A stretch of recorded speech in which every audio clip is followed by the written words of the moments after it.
Praise the lord. ఈరోజు దేవుని వాగ్దానము.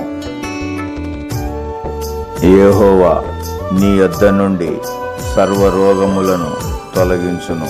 ద్వితీయోపదేశకాండము 7వ అధ్యాయము 15వ వచనము.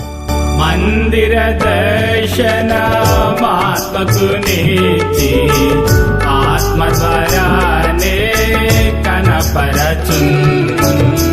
మందిర దర్శనమాత్మకు నీతి ఆత్మ ద్వారానే కనపరచున్. ఆత్మ మందిరమును ప్రభు కట్టుచున్నాడు. ఆత్మ నియమముతో నిర్మించున్. ఆత్మ మందిరమును ప్రభు కట్టుచున్నాడు.